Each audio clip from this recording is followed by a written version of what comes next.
Ni kwao wadudu, vijana walio utambulisho wa Arusha kwa jamii ya kizazi kipya.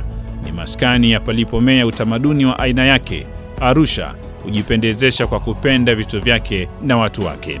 Hapa ni kitovu cha utalii kaskazini mwa Tanzania, Geneva ya Afrika, na kituo cha makao ya baadhi ya ofisi za kimataifa. Kwa hayo pekee na mengine rukuki yanaweka mwingiliano wa watu wa mataifa nambari mbalimbali. Nadhani wote tunafahamu faida za kutunza mazingira yetu.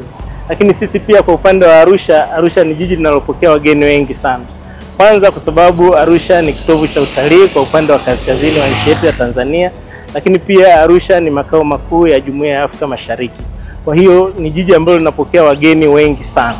Kwa kuzingatia yote hayo, sisi kama TANROADS tunaona umuhimu wa kuendelea kutunza mazingira yetu na kuyaweka katika hali ya kuvutia na kupendeza, ili hata wale wageni wanaopata fursa ya kutembelea jiji letu wanapofika Arusha, basi waone kweli wamefika kwenye jiji la hadhi kama ambavyo linazungumzwa duniani kote. Kwa hiyo sisi kama TANROADS tumeendelea na juhudi za kupendezesha mazingira yetu kwa kutengeneza bustani na kupanda miti ili kuyaweka mazingira yetu kuwa mazuri na ya kuvutia. Hapa tulipo tupo kwenye eneo la Philips ambayo ni katikati ya jiji la Arusha. Kama unavyoweza kuona, jitihada zinazoendelea hapa ni pamoja na kutengeneza bustani, kupanda miti, kuweka kingo za kuzuia watembea kwa miguu ili kuendelea kuliweka jiji letu kwa katika mazingira safi. Ili mji uendelee kushamiri kwa watu na mazingira yake, TANROADS Arusha inafanya jambo hapa. Kingo za barabara ni pambo la macho na fahari ya mji.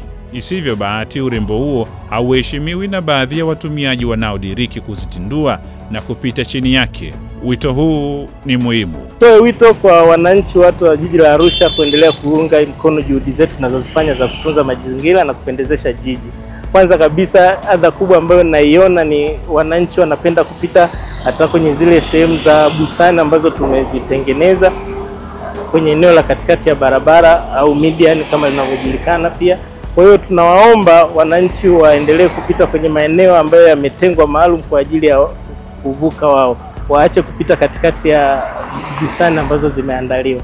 Tumetengeneza pia hizi kingo kwa ajili ya kuprotect ile eneo la bustani ambalo tumeshaliandaa, lakini bado kuna wananchi ambao wanapenya kwa kupita chini.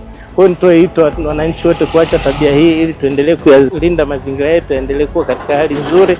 Wote tunaomba waendelee kupita kwenye maeneo ambayo yametengwa kwa ajili ya kupita waenda kwa miguu. Haiwi haki wala wajibu mwema kuendelea kusimulia uzuri, usafi na utunzaji bora wa mazingira ya miji mingine duniani, ili hali miji yetu ikibaki kwenye makabrasha ya vichekesho kwa uchafu na ushagalabagala.